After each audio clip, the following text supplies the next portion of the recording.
Okay, ladies and gentlemen, good morning.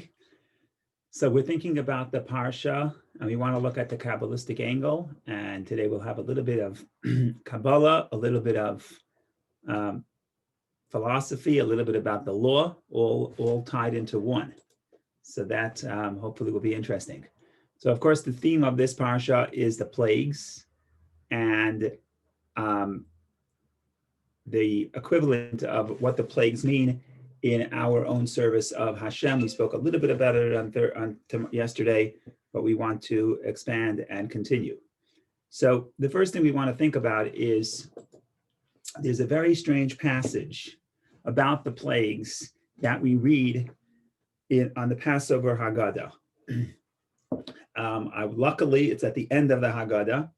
So nobody, usually when people get to that point, they're already rushing to get to the matzah because it's getting late. So therefore, we don't pay as much attention to the end of the Haggadah as the beginning. But there is a Talmudic discussion between three sages, and the debate is a very simple question. The debate is, how many plagues were there in Egypt? Now, it seems that that's a very simple answer. How many plagues were there in Egypt? There were 10. That's what the Torah says. But of course, the rabbis are always going to complicate simple matters, and it can't be 10. If the verse says 10, it can't be 10. So we're going to have a debate whether it was 40 or 50. That's the debate. So I'm going to read it from the Haggadah. I have it here in the English. Rabbi Eliezer said, how do we know that each individual plague which the Holy One, blessed be He, brought upon the Egyptians in Egypt consisted of 4 plagues? So each plague is times 4. How do you know? So he quotes a verse. He quotes a verse from the book of Psalms by King David. King David discusses the Exodus, and when he discusses the Exodus, he poetically talks about the plagues. And the verse that King David writes is as follows: He sent against them, meaning against the Egyptians, he sent against them his fierce anger, fury, and indignation and trouble, a discharge of messengers of evil.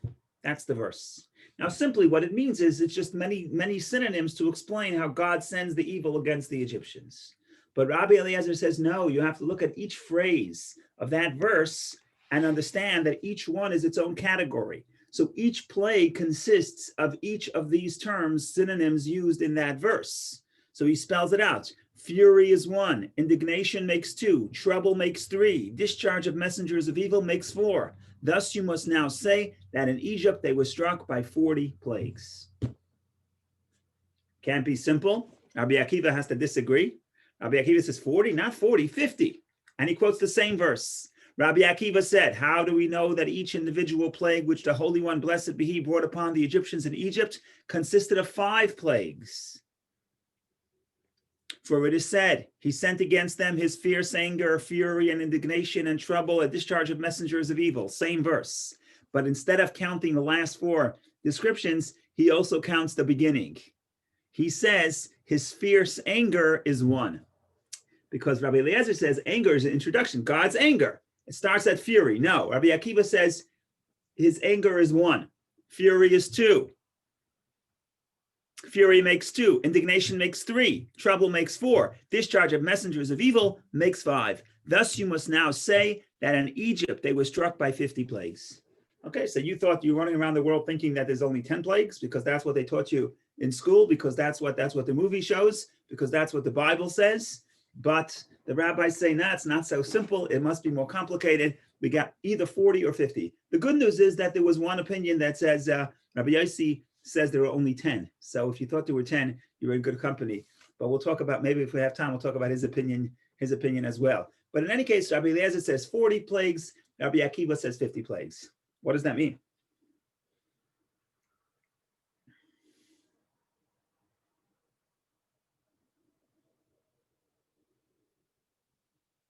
So there are basically 2 general ways of understanding this midrashic passage that we discuss that is brought down in the Haggadah, and we say it on Passover night.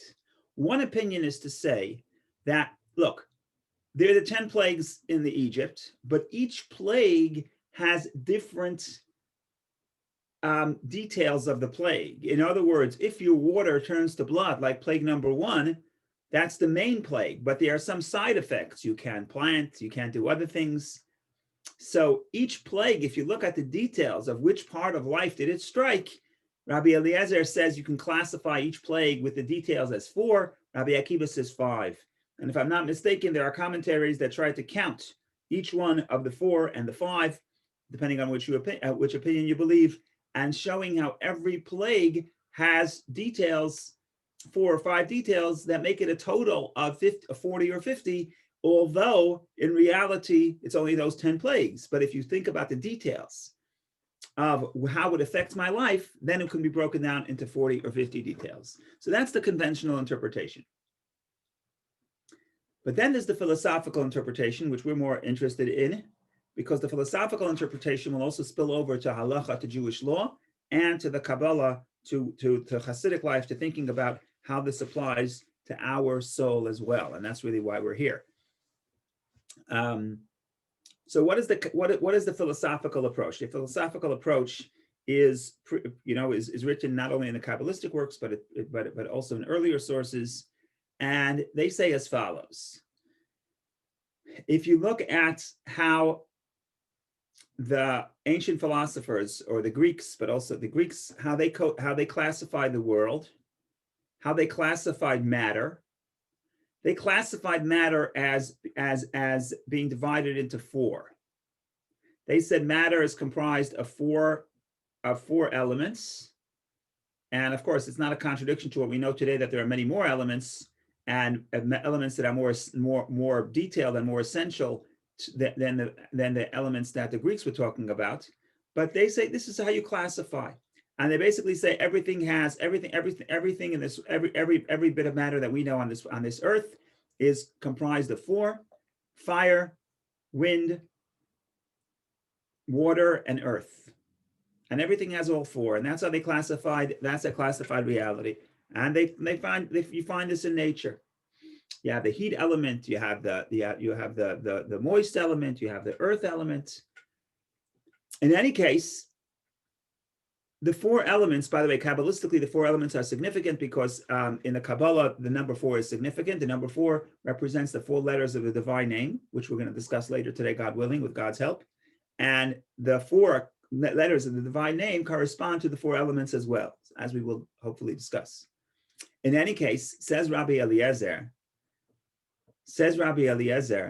when you look at the plague and you say, how deep did the plague penetrate this matter of Egypt? In other words, the water turned to blood. So what was this a change that happens only on the surface level? Or is this a change that happens that penetrates the deeper level of the matter? So Rabbi Eliezer says every plague in reality consists of 4 plagues, because every piece of matter consists of is comprised of all 4 elements of fire, water, earth, and wind. And therefore, every plague, if it penetrated deep enough, then it's not 1 plague, it's 40 plagues. So Rabbi Yossi, he's the one that we didn't quote. Rabbi Yossi says in Egypt there were 10 plagues. What is he saying? He's saying the only thing that was struck was the external surface. It didn't penetrate to the core of the matter. And therefore, there's only 10. Rabbi Yossi says, no, it penetrates to the core of the matter. And because it penetrates to the core of the matter, therefore, you have to count, it's not just the water was struck, but within the water, there's fire within the water that was struck, there's wind within the water that was struck, there's earth within the water that was struck, and there's water within the water that was struck. So what do you get to? You get to 40. Robby Akiva says, no, there's 50. What does Robby Akiva say? So those same philosophers who say that there's 4 elements say there's a 5th element. And the 5th element is an undefined element that is really the source of all the 4 elements. It's not physical, it's more abstract. It's undefined, but they call it, they have a Greek name for it, hiyuli. Hiyuli means undefined matter. And a lot of the early commentators discuss this. Like, for example, the Ramban, Nachmanides, is the one who says that the world was created. It sounds a little bit like the Big Bang. When the world was created, he says, first God creates one piece of matter, not piece, one form of undefined matter, and that's the koyach hiyuli, what the Greeks called the undefined matter, the fifth element. And then that fifth element later divides into four, and it expands and it evolves to become the four, and ultimately to become everything we know today. But in any case, is the fifth element. And the fifth element, the Greeks, it's not Greek, it's Latin, but we have the concept of, even in English today, you have the quintessential. What is quintessential? So quinta is 5. And you say the essence, the core of anything, according to the Greeks, is the fifth element. According to philosophy, is the fifth element. The fifth element is the essence that's undefined. So even in matter, the water, earth, fire, and wind in the matter is not the essence. The essence is undefined. And that's the fifth element. So Robby Akiva says that the plague penetrated not just to the surface level, which is Rabbi Yossi, who says there were 10 plagues, not just Rabbi Eliezer, who says that it penetrates the 4 elements of matter within every piece of matter, and that would make it 40. But it also penetrates to the essence, the core, the quintessential element of that piece of matter. That's the fifth element, and therefore every plague has 50. So that's the philosophical perspective. Now you say, what does it got to do with us? You see in the Torah, every abstract philosophical concept has ramifications in the real world, in the halacha. It's absolutely fascinating. And not only in the halacha, but also in the service of God, and how we think about our relationship with God, as we will get to. But in any case, so far, this seems totally abstract, as philosophy should be. You know the famous joke that I say from time to time. The person was going to take a woman on a date, and he asks his friends, "No, what do you do? What do you talk about? What do you talk about on a date?" So the guy says, "Look," he says, "women are interested generally in 3 subjects. They're interested in food. They're interested in family, and they're interested in philosophy." Okay, fine, good advice. So he takes the woman on a date, and he says, "No, we have to speak about all these topics." So he says, "Food." He says, "Do you like fish?" She says, "No." Fine.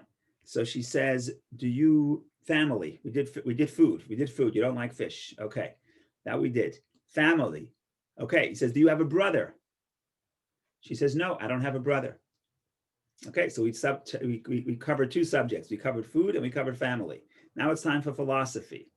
So he says like this. He says, "If you had a brother, would he like fish?" That was the philosophy.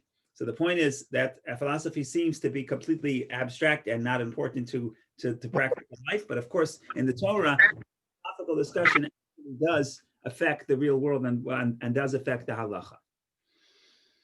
So let's think a moment about this concept of how deep does the plague penetrate the matter of Egypt, and how would that play out in our understanding of halacha? So on Passover, the great prohibition of Passover is the prohibition against bread. What do we have against bread? Jews like bagels and lox on Yom Kippur, and to break the fast on Yom Kippur, or whenever they can get their hands on it. So why all of a sudden on Passover does bread become the villain? Because bread represents the inflated ego, and on Passover, bread represents the power of Egypt. Even if you want to look historically, the bread, the agriculture, begins in that part of the world. In any case, for those 8 days, 7 days in Israel, 8 days out of Israel, for those 8 days, bread represents the unholiness of Egypt. And therefore, we spend our time before Passover ridding our house of the unholiness of Egypt. Okay. Now, now let's go back to our question. How deep did the plague penetrate? Did the plague penetrate to the 4 elements or the 5th element as well? Or not at all? Or was it just on the surface level? Depending on how deep the unholiness, the impurity of Egypt penetrated into the matter, that's how deep the plague has to hit and break the element and unleash and break the unholiness and unleash the spark of holiness that's there. In other words, the question of how deep the plague penetrated is really a question of how deep the unholiness of Egypt penetrated. So in simple English, when you say something is not holy, what do you mean it's not holy? Do you mean that it's not holy on the surface level? Or does the unholiness penetrate deep into the matter of that thing, or maybe even deep into the essence? So that's really what's at stake here. In other words, depending on how deep the unholiness penetrates, that would mean that would inform how deep the plague has to reach, because the whole idea of the plague is to break the negativity and heal the matter. Okay, so now let's think about how deep did the unholiness penetrate. So where do you see that? So the question is, how deep does the prohibition of Chametz affect the matter of Chametz? What do I mean? So I'm going to quote you a disagreement, which on the surface has absolutely nothing to do with our previous discussion. But now when we set it up this way, it's not so hard to see, oh, there's a link. And the brilliance is making that connection. But once we have that connection, you could actually see the similarities. So there's a disagreement in the Talmud about the mitzvah of destroying chametz. There is a mitzvah that by the time that day before Passover comes, by midday, you have to destroy the Passover destroy the leavened bread from your house. The question is, what does destroying chametz mean? So you may have heard that, you may have known that some people, they make a fire and they burn their chametz. Do you have to make a fire?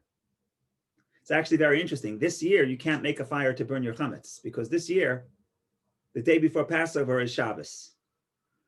So you make a fire on Friday, but you also have to eat bread on Shabbos, not matzah. You see, it's a very tricky year. So the first Seder is Friday night. Now you're not allowed to eat chametz. You're not allowed to eat matzah the day before Passover. Rabbinic prohibition. So you should eat the matzah with a appetite. Some people don't eat matzah for 2 weeks before Passover. Some people don't eat matzah for a month before Passover. But the day before Passover is a rabbinic prohibition. We don't eat matzah. So we're not allowed to eat matzah. On the other hand, at Shabbat, you must have bread. You must have bread, leavened or unleavened, but you must have bread. But you can't really have bread because you already cleaned your house from bread. Where are you going to put the bread? So you burn your chametz on Friday. You save a little piece of bread. You eat it as much as you can, but you may be left with a few crumbs. So what do you do with the bread in a year like this? You can't burn it. So this leads to the question of, what does it mean you have to destroy the chametz? And I'm quoting the Mishnah. Says the Mishnah in Tractate Pesachim, Rabbi Yehuda says that the removal, it's really the destruction, the removal of leavened bread is to be accomplished only through burning. Rabbi Yehuda says there's only one way to destroy the chametz. You have to burn it. If you do anything else, you did not fulfill the mitzvah of destroying chametz. The rabbis say, no, you don't have to burn. The rabbis say burning is not required, as one may even crumble it and throw it into the wind or cast it into the sea. Okay, so the rabbis say there are other options. You can break up the piece of bread into little crumbs and take the crumbs and throw it into the wind. And or you take the crumbs and you throw it into the sea. For the rabbis, that is considered a sufficient destruction of the chametz. Okay, wonderful disagreement of what do you do? How do you burn your chametz? Do you have to burn it, or or is it enough? Is it sufficient to break it up into crumbs and throw it into the air? Now the halacha, the ruling follows the rabbis. You don't have to burn your chametz. You could destroy your chametz in any other way. That's why this year, you can take your chametz and put it into the toilet, the crumbs. You can do whatever you want. In other words, you can blow it into the air, blow it into the water, whatever you like. But what is really happening here between Rabbi Yehuda and the sages? On what point are they disagreeing about how you're supposed to destroy the chametz? So the Rebbe says as follows. It's a very interesting link. The question is, how deep does the prohibition of chametz affect the bread? If it only affects the usage, so according to the rabbis, look, if you break up the piece of bread into crumbs and you throw it into the air, nobody can use this for eating. Nobody can derive benefit from it. So that's enough to be considered destroyed. But Rabbi Yehuda says no, because even though you destroyed the form, it no longer looks like bread. You could no longer derive benefit from it the way you would derive benefit from bread. But in reality, the essence, the core of the bread still exists. Not the form, not the function, but the essence still exists. And therefore, the prohibition still, therefore, you cannot fulfill your obligation to rid your house of chametz by changing the form of chametz, by changing the way it looks and the way it's used. If you want to destroy the chametz, you have to actually destroy it, meaning change its essence. And once you burn something, the ashes are a new entity. It's not linked to the previous piece of bread that you had. So now we have a very interesting disagreement between the rabbis and Rabbi Yehuda. It's not a disagreement about technicalities. How am I supposed to burn the chametz? It's the question of what offends us about chametz. Its external form or its essence, the existence of chametz itself is the problem. In other words, its core is the problem. In other words, does the prohibition of chametz, and let's speak in philosophical terms, does the prohibition of chametz penetrate only to the four elements, or does it go to the fifth element, to the core itself? So now if we have to make this connection, Rabbi Eliezer, who says that each plague had 40 plagues. Why? Because he says each plague penetrated not only the external aspect of the matter, but it also reached the four elements of the matter. But four elements is still the form. So he says, as long as you now change the form, you're safe. Rabbi Akiva says, no, each plague had to consist of 5 plagues, because each plague has to reach not only the external form, not only the form of this matter, but it has to reach the essence of the matter. Why? Because the impurity affected the essence of the matter. Oh, so now he will hold Rabbi Yehuda as consistent with that view. And therefore, when you have to destroy the chametz, which represents on those 8 days, it represents the unholiness of Egypt. Now you have to completely obliterate the object, not just its form, but its core as well. And therefore, you have to actually burn it. Now, it's very interesting to note, Rabbi Yossi is a complete anomaly. Rabbi Yossi, the guy who says there were only 10 plagues, which seems to be straightforward, when it comes to halacha, he is sort of so unusual. He says that on Passover, as long as you don't own the chametz, and as long as you don't eat it, you could derive benefit from chametz. And that's something that most people disagree with. So Rabbi Yossi, who's the most lenient about deriving benefit from chametz on Passover, why? Because he says there were only 10 plagues. He says the plagues only hit the surface level. And therefore the prohibition of chametz only hits the surface.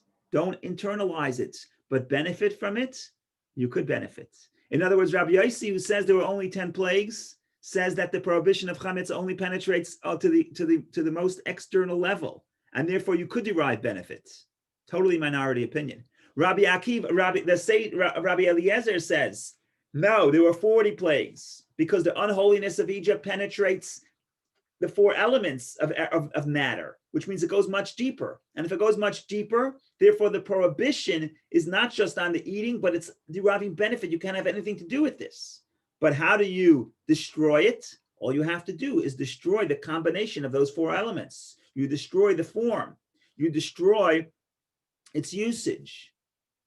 Rabbi Akiva says, no, there were 50 plagues. The unholiness of Egypt touches the essence of the matter, and therefore the prohibition of chametz touches the essence of the piece of bread, and therefore just destroying its usage of the bread is not going to be enough to do the mitzvah to destroy chametz. You actually have to burn it because you have to actually destroy the essence of this object. So this is a little philosophical. What we did so far is we explain how the philosophical disagreement of how many plagues there are, whether they reach the 4 elements or the 5th element as well, how that is not just philosophy sitting and thinking about things that are not practical, but there's real practical ramification to the halacha, to the law, which really tells you that every time you learn a law in the Torah, it's not just law, it's not just a technicality. It reflects a deep philosophical discussion And sometimes we know sometimes that how the law reflects the philosophy. Sometimes it's evident, and sometimes it's not clear, and you have to search, like in this case. But it's always there. It's never just law. Law is only the external garment. There's always depth behind it. So far what we did is we explained the philosophical dispute. We explained how that dispute presents itself in the world of halacha, in the practical difference in Jewish law. Now what we have to do is figure out how that applies to in the spiritual life of a Jew. We also have to explain why Rabbi Eliezer says what he says and Rabbi Akiva says what he says, how the life experiences affect what they're going to say. But we'll leave that for the last 10 minutes. In the meantime, if anybody has any questions or comments, I know it's a little abstract, but if any questions, comments, please share. Otherwise, we continue. L'chaim.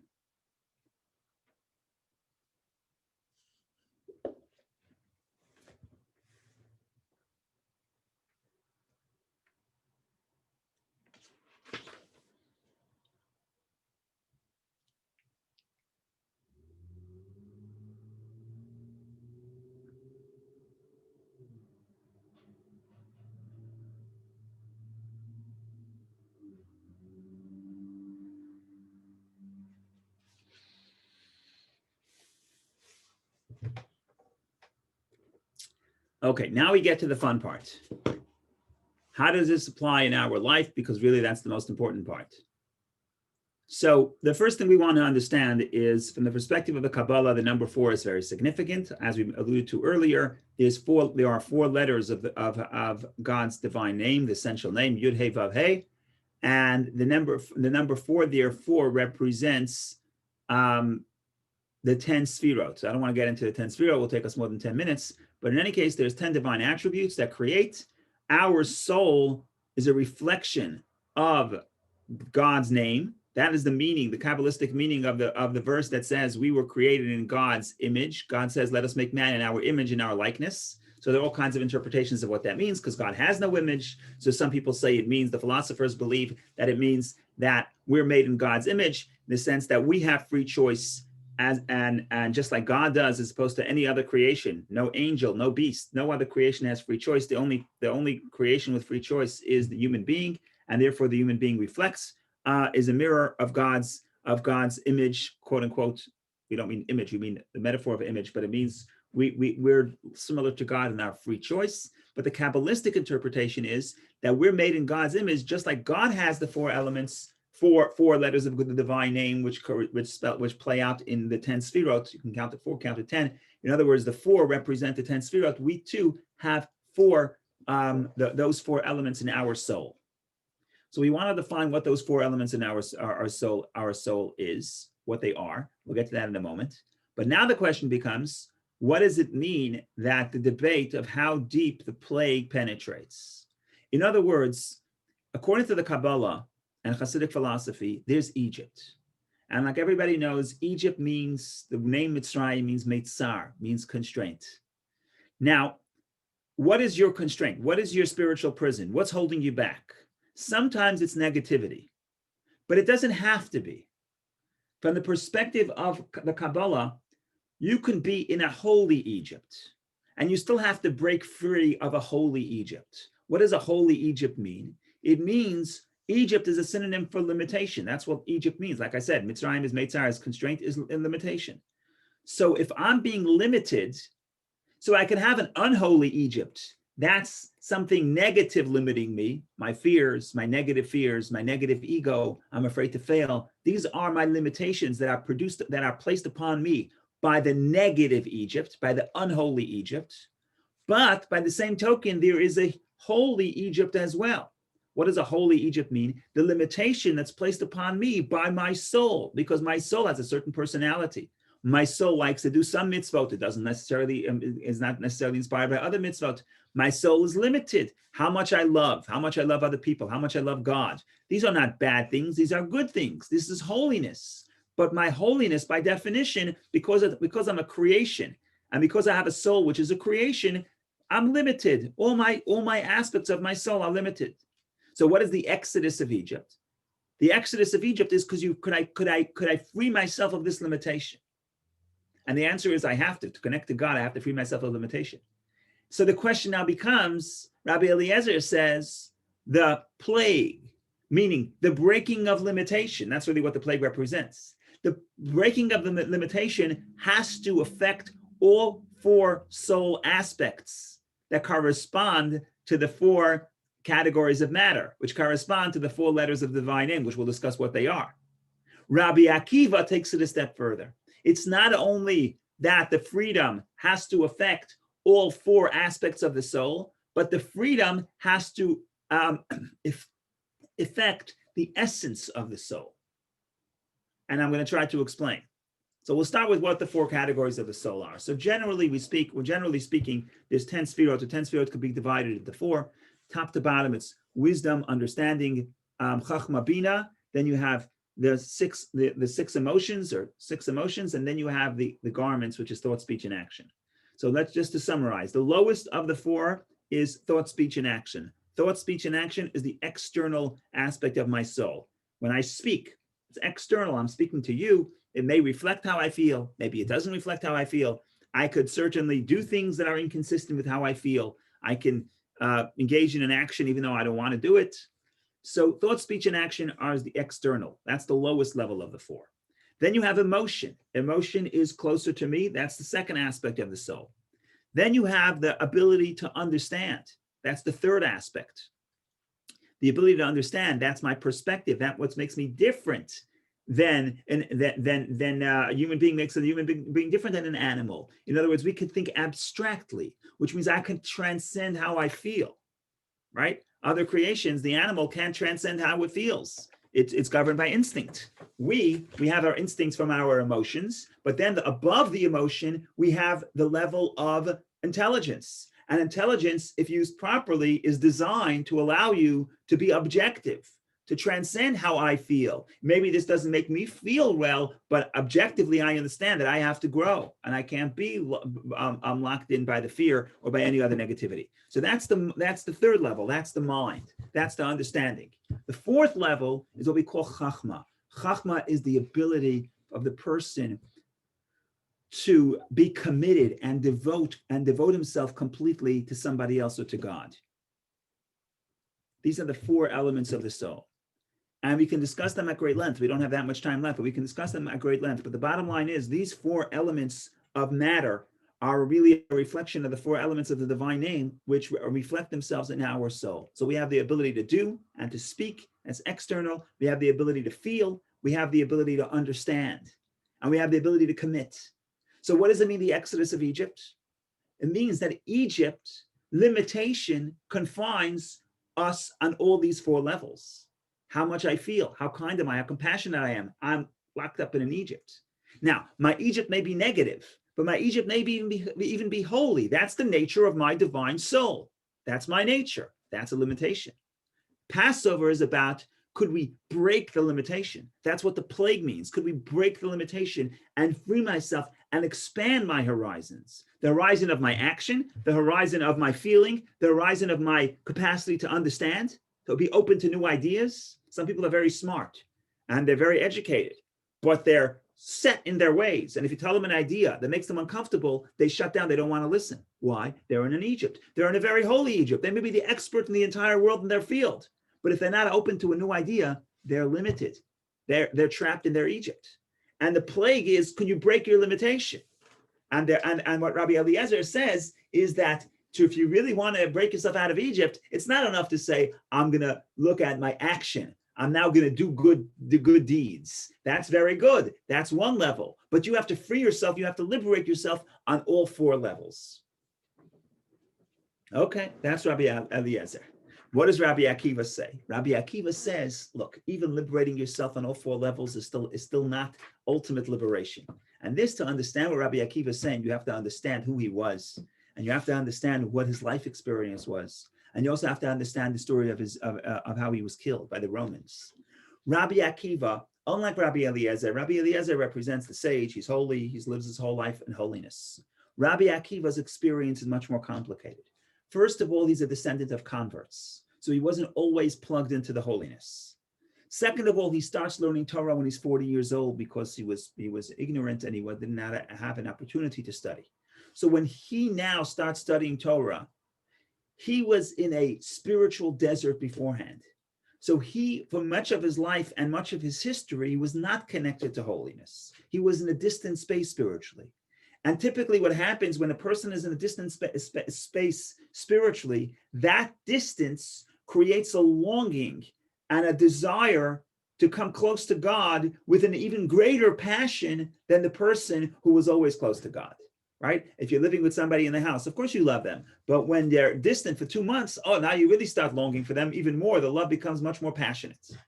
Now, when Robby Akiva was killed by the Romans, we know the story. Robby Akiva, the Romans outlawed learning Torah. Robby Akiva continued to teach Torah. We have the discussion. He said he brought the parable of the fish in the water. You know the parable. The parable was that there was a gentleman named Papus ben Yehuda who asked Robby Akiva. He says, "How are you risking your life to teach Torah when the Romans outlawed it?"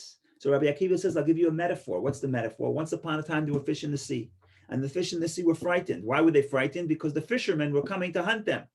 So the fox told the fish, why are you so afraid? Why don't you, instead of running back and forth afraid of the fishermen, why don't you climb out of the water, sit next to me on the beach, and you'll be safe? And they said, are you kidding us? If we are afraid in the place of our life, the water, the place of our death, certainly we won't survive. And Robby Akiva says, we are not, life without Torah is not life. We have to study Torah. Eventually he was caught by the Romans. And eventually he is sentenced to death, and they torture him to death. While they're torturing him, he's saying, Shema Yisrael, Hashem Elokeinu, Hashem Echad. Hear, O Israel, Lord of our God, the Lord is our God, Lord is one. Lord is one. That means not that there's no laws, not that there are no other lords. Lord is one means God is everywhere, God is everything. So his students ask, how could you say God is one when you're being killed for serving God and God's not here to protect you? They don't say it in those words, but that's what they say. They say, Ad Kan, even in this case, you're saying God is one? That's really what they say. So what does he say? He gives a very interesting response, and it's a little different than we would expect, because this is not the typical in Judaism. What Robby Akiva says is like this. He says, all my entire life, I was in pain, because the verse says you shall serve the Lord your God with all your heart, with all your soul, and with all your might. And with all your soul means even if God takes away your soul. So my whole life, I was waiting for an opportunity to give my soul to God. And now that I have that opportunity, you think I'm not going to rejoice? Now, it doesn't mean Judaism encourages martyrdom. It doesn't mean Judaism wants, a Jew is supposed to want to die. Even if you want to become close to God, God wants you here. So Robby Akiva doesn't go jump off a bridge to come close to God. But when he has an opportunity to be a martyr, he says, my entire life, all I wanted to do is escape this world and come close to God. Why is he the one who says that? Because his longing for God is so much greater than the other rabbis. Why? Because his background, he's been distant first. And if you're distant, then your longing and your passion is much deeper. Okay, now we'll take 60 seconds and try to tie it all together. What does this have to do with what we're saying here with the fifth element? So Robby Akiva says, the essence of my soul, it's very holy, very pure, but the essence of the soul, I still feel myself. To be liberated from all boundaries and all confinement, I have to make sure that the exodus reaches the essence of my soul to the extent that I don't feel separate and apart from Hashem. I'm completely subsumed within the essence of God. Not literally, not that you have to kill yourself, God forbid, but it means how I feel. I don't feel myself as distinct and apart. So Rabbi Eliezer is perfectly fine saying, what is this idea of spiritual exodus? You have to expand your horizon in all four elements of your soul. You have to grow in your action, grow in your emotion, grow in your intelligence, and grow in your ability to commit and devote yourself to something greater than self. Wonderful. That seems like a wonderful life. For Robby Akiva, that's not enough. Robby Akiva says true liberation is that you don't feel yourself distinct and apart. You feel completely overtaken by the presence of God, and you lose all sense of self. Of course, it's a very high level. That's why it's not the halacha, by the way. The halacha is that you don't have to burn your chametz. You can break it up into the wind and throw it out, which means that the fifth opinion is a little bit beyond the average person. So if you want to really summarize what the rabbis are saying here is, how much do I have to escape my confinement? Rabbi Eliezer says, escape the confinement in your action, in your emotion, in your understanding, and in your devotion. Rabbi Akiva says, no, you have to escape all confinement. You have to escape the confinement of the core of the self. And you have to see yourself, at least and not every day, but when you say the Shema, at the moment of liberation, you have to cease to see yourself and feel yourself as an independent existence. You have to see yourself as a spark within the torch of the fire of God. Now, it's a very high level. It's good for Rabbi Akiva. It's good to know about, but that's not the halacha. So this is what I think is beautiful about this. We have a cryptic debate between the rabbis, Rabbi Eliezer and Rabbi Akiva. How many plagues are there? 40 and 50. I mean, what does this even mean? We have the philosophical discussion that they're really arguing about how deep the plague penetrates within Egypt. Did it penetrate to the four elements or to the fifth element as well? Then we have the halachic ramification of that. Depending on how deep the unholiness penetrated, that the plague penetrated, that would correspond to how deep the unholiness penetrated, and therefore how deep does the prohibition of the leavened bread penetrate the bread? And that's the debate of, can you just change its form, or do you have to destroy its essence? And then finally, what does that mean to us? How deep does liberation have to hit? Rabbi Eliezer says, you'll be a very good Jew if you're liberated in all four elements of your soul. And Rabbi Akiva says, no, you have to also liberate the essence of your soul. Liberation means escape the ego, feel yourself as one with God. So this is a lot to think about, both philosophically and in the realm of the law and the halacha, and in the sense of the Kabbalah. But I like this because we have a spectrum of ideas here. And again, the Torah is layered. You get to the law, you have the law, you have the philosophy, you have the Kabbalah, you have the ways within the person. And that's really what we're doing here. We're trying to uncover and taste a bit of all the layers of Torah. So thank you for joining. I've enjoyed this. It's a lot of fun, a lot of details, but a lot of fun. And if anyone has any questions or comments, please share. Otherwise, have a wonderful Shabbos. And even though it's not Passover yet, but we're reading the stories of Passover now in the Torah. So we have to get some of that energy of liberation. And before you know it, the winter will be over.